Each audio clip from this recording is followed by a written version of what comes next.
A wild week in the NFL. Let's talk about all 32 teams.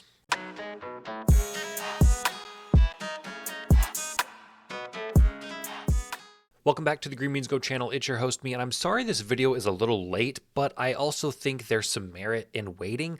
I wanted to get ahead of the curve and post the free agency video first on YouTube so I get all the clicks, but also I think it's worthwhile to wait until a lot of the deals have been done so I can give the full picture. So that's what we're going to do today. We're going to look at all 32 teams, and I'm going to give my immediate reactions for each one. Starting first with the Buffalo Bills, a team that has been so close to the Super Bowl for many years, and I don't think they've done a ton as of now to really increase their odds, at least on paper. They do lose Gabe Davis, their second biggest wide receiver in terms of production, and they replace him with a Curtis Samuel who can add speed to the roster, but it doesn't wow me. They do sign Mac Hollins as well, who had some success with the Raiders. Mitch Trubisky obviously will now back up Josh Allen, but otherwise not super impressed with a lot of their moves in Buffalo. The Miami Dolphins seemed to have some success at the beginning of this year, but fell off as of late, and on paper, again, not a ton. Shaq Barrett does kind of catch my eye as the edge rusher here. One-year contract worth $9 million. A couple of more defensive pieces, which I think this team does need after what we saw last year. And Jonnu Smith at tight end, I do think is an interesting addition. Not a guy who has the biggest numbers, but I think is an upgrade even at his age from what they've had this year. So again, Dolphins, not great. In terms of volume, the Patriots may have the record for most additions this week, and Jacoby Brissett I don't think is the biggest add, but they do lose Mac Jones, which pretty much guarantees the Patriots are going to draft a quarterback in this year's draft. They add Antonio Gibson from the Commanders, which I feel bad for Antonio Gibson. Really high hopes for him at the start of his career. Didn't really pan out for the Commanders, but I think in this system, hopefully with the Patriots, along with Ezekiel Elliott, and Ramondre Stevenson. I guess he'll probably be more the pass catching back. I don't know. Maybe this ad is not as good as I thought. Maybe it is a bit weird. Kendrick Bourne, Jalen Reagor are both re-signed. Hunter Henry is re-signed. So shoring up what they had. But again, the AFC East is not impressing me right now. We don't need to waste time on the Jets. They signed some special teams guys and Tyrod Taylor. Moving now to the AFC North, starting with the Ravens, who had probably the biggest signing of the entire week. Derrick Henry signs a 2-year, $16 million contract, and I was high on this. I went on TikTok immediately and posted my thoughts, and I was a little bit dramatic. I was a little bit clickbaity, and I said, move over Patrick Mahomes, move over Josh Allen. It is the Ravens' turn. That was met with a lot of criticism from Chiefs fans, obviously. I think Derrick Henry just adds another piece, and people are going to say, well, he's old, he's going to get injured. Lamar will screw him over like he always does. I just think this is a massive addition, a massive weapon for this team, and I am high on this addition, and I'm high on the Ravens for 2024. The Bengals do lose Joe Mixon to the Houston Texans. They sign Zach Moss from the Colts, who was kind of underutilized, I think, for the Colts. A guy who filled in pretty well when Jonathan Taylor missed a few games. But I do think this is a good addition for the Bengals, although it's not super flashy. T. Higgins was looking to get out, so it was reported. And then a day later, he receives a franchise tag, and he will be staying. Trent Irwin stays. They sign Mike Gesicki, who I was not impressed with in any stretch of the imagination for the Dolphins. So we'll see what happens there. They also signed 2 other mediocre tight ends. Overall, I don't think this team improves drastically, but I think they've secured some pieces that can help them make another AFC run. The Cleveland Browns' biggest addition would be Jerry Jeudy, comes over from the Broncos for a 5th and 6th round pick. And call me crazy, I think the Browns get the better end of the deal. I know Jeudy did not produce in Denver nearly what was expected of him based on his time in Alabama and kind of the expectation of what he would do in the NFL. But I think he's only just begun.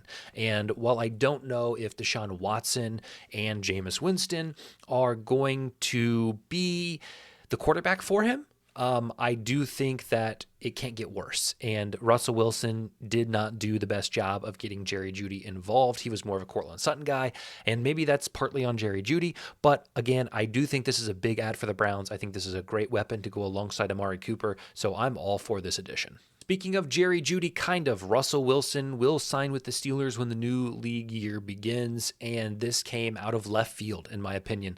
Not necessarily the cutting of Russell Wilson from Denver, but the fact that he chose Pittsburgh. I did not think that that would be his destination. I thought he would go to a little bit more of a contender, and I'm not sure that the Steelers are that.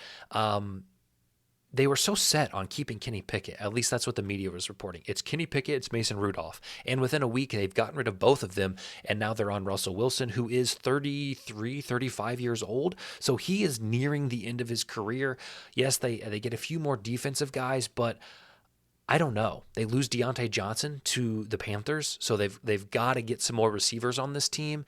I don't love the signing, and I don't love the choice from Russell Wilson. He had full control over where he went.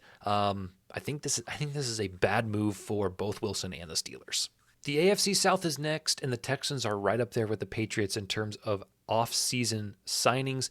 Danielle Hunter, I think, is a great addition for this team. 2-year, $49 million deal. I know I haven't talked about defense a ton in this video. Desmond King, cornerback, played well for them this year. Joe Mixon comes over, and this screams, we want to do something now. All right, CJ Stroud obviously had a phenomenal rookie season. Their receivers are young and explosive. And I just think their running back situation last year left a little to be desired. And I hope that Joe Mixon still has some in the tank. And I think he does. But it's shocking that the Bengals let him go. They let him walk a little bit. And I do think the price was actually incredibly cheap. A 7th-round pick. I mean, the running back market is incredibly low, and it's kind of sad. Joe Mixon, 7th-round pick. Crazy. I think this helps the Texans in the immediate future. I don't think this is a long-term move, and I think that's okay. I think this team has what it takes to win the South, although the Jaguars, I do believe, will be right on their heels.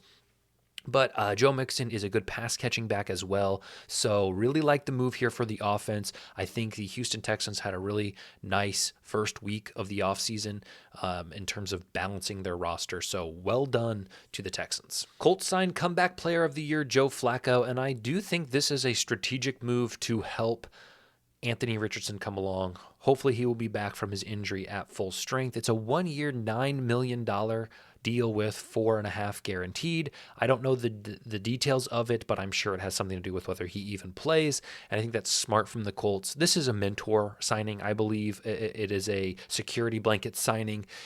They lose Gardner Minshew, who I think played fine for them when Richardson went down. They give Michael Pittman a bag and a half. I don't know. I don't love Pittman. I don't think Pittman is the best receiver the league has to offer. I think he saw a ton of volume this year, which is the reason why he gets up into the top 10 of some of those receiving statistics for 2023. But when you see Keenan Allen get acquired for a 4th-round pick, it just kind of makes you wonder if the Colts could have made a better push for somebody on the outside instead of Pittman. So don't love it, but I am a hater, so Colts, meh. Jaguars do acquire Mac Jones in a trade for a 6th-rounder, and I think that's fine. It doesn't jump off the page at me. It doesn't make me excited. Obviously, he's going to back up Trevor Lawrence.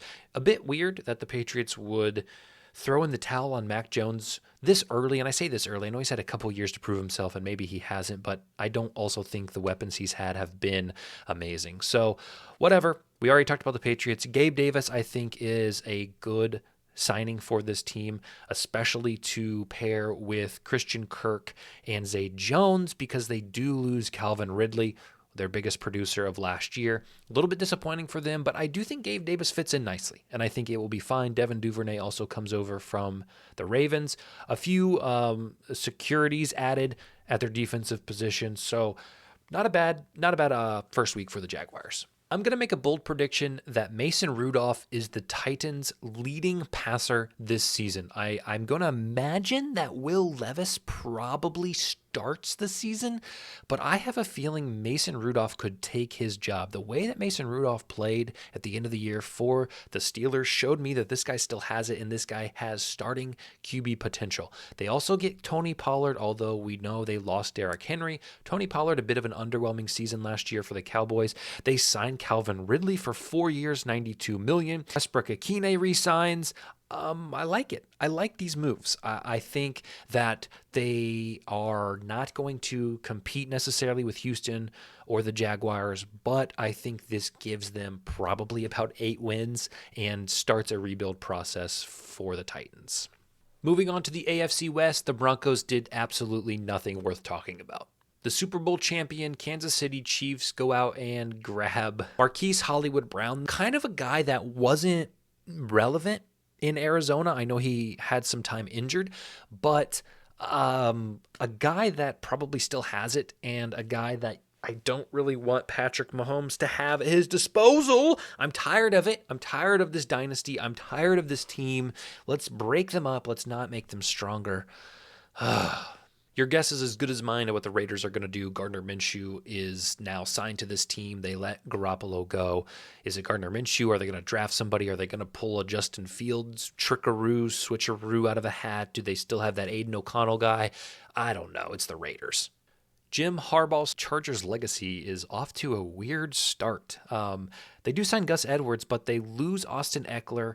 I don't know. I'm a big Austin Eckler guy. I think he's a talented, versatile back. Obviously, he was injured, so maybe that has something to do with it. They get Will Dissly from Seattle and Hayden Hurst. They also lose Keenan Allen for a 4th-round pick. I don't know how they don't get more for that. Again, injured, maybe that plays a role, but I just feel like there was a team out there who would have given up a 3rd-round pick for him, okay? It just feels like they got ripped off in that way. Not sure what the Chargers are doing, but I guess we'll let Jimmy figure it out. Moving on to the NFC East, Cowboys do nothing worth talking about. For a team that struggled last year, the New York Giants have done nothing to help themselves. They get Drew Lock. Devin Singletary comes over. He didn't really pan out for Houston. Isaiah McKenzie, a speed guy, comes over from the Colts. I don't know if that's your answer for a crowded wide receiver room of mediocre guys. Brian Burns, I guess, is a big addition to their defense, but they lose Barkley. The QB question is still just that, a question. Weird moves from the Giants. The 2024 Eagles are not playing around. Kenny Pickett is acquired. Again, not necessarily something that I think makes a big difference, but if Jalen Hurts goes down, obviously I think he's a competent backup. They do lose Jason Kelce, which may be a bigger deal than people are discussing. I know that the center position is not the most dynamic or glitzy position, but I do think it plays a pretty big role, especially in leadership. So we'll see how that turns out. But they do add Saquon Barkley, which, good luck, right? I mean, that's on paper a fantastic add if he can stay healthy, which we know he's had trouble doing. They do lose DeAndre Swift, who I thought played phenomenal for this team. I mean, truly phenomenal. But I guess that was not enough. So he is no longer with the team. Devontae Parker comes over. If he still has it, that's a good pairing to go alongside the other 2 big dogs that they have. Some other defensive adds. Definitely a team that wants to make a run and sees an opportunity to make a run at the Super Bowl in the NFC, and they're trying their best in March to get some things done. The key word for the Commanders this offseason so far has been leadership. Mariota, Eckler, Ertz, and Bobby Wagner all added, and I think those are guys who will bring a mentality and an ethos to this team that maybe it has lacked in the past. So in terms of pure skill on the field, not the best, but Eckler I do think is tremendous. They still have Brian Robinson, though, which I thought he was playing, like, sometimes these moves are just weird. I guess Brian Robinson can be a solid backup, but Austin Eckler is a 3-down back. So whatever. Zach Ertz, end of his career, but he will provide that leadership and mentorship. Bobby Wagner as well. I thought he would retire or at least stay with Seattle, so it feels weird that he's going to play in Washington. But I like these moves from the Commanders. They do lose their quarterback to Seattle. They give up Sam Howell, who was top 5 in pass yards this year. So they'll have to figure that out, and I don't think Marcus Mariota is the answer, so probably the draft. I don't know. The NFC North may be the most active division in terms of signings this past week. DeAndre Swift comes over from the Eagles, and I think it's a bit bizarre because I do believe the Bears had young running backs that showed promise this year, but I guess DeAndre Swift doesn't hurt them. Keenan Allen for a fourth rounder just feels too cheap, just feels wrong. And maybe there's things we don't know in terms of how his physical turned out or how he's progressing with this injury, but I'm shocked that all it took was a fourth rounder for Keenan Allen. Gerald Everett, I do think, is a good addition to pair with Cole Kmet and some two tight end sets. Kevin Byard is a good signing at safety coming over from Philadelphia. So really good move by the Bears, and you can only imagine that they are going to take Caleb Williams in just a few weeks.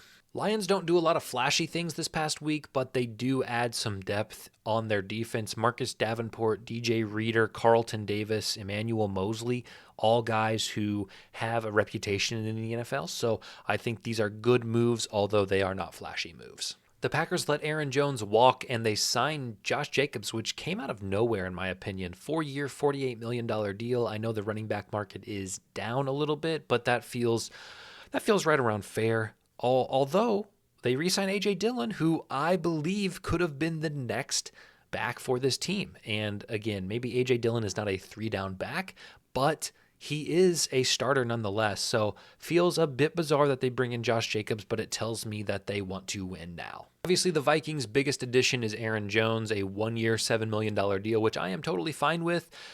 I just wish I knew what they were going to do at the quarterback position. Are they going to draft someone? Are they going to go with Hendon Hooker? Are they going to go with Sam Darnold? I cannot imagine that would be the case. They let Kirk Cousins go. I guess time will tell. Not super impressed with all of these moves. They may be falling out of the picture in the NFC North. Moving to the NFC South, I hate the Falcons move. Kirk Cousins. Great for Kirk Cousins. 4-year, $180 million coming off of an Achilles injury. At the age he is, this just feels disastrous for the Falcons. I don't know what they're doing. I mean, obviously what they're doing is trying to win a somewhat weak division and give themselves a shot at the Super Bowl, but I don't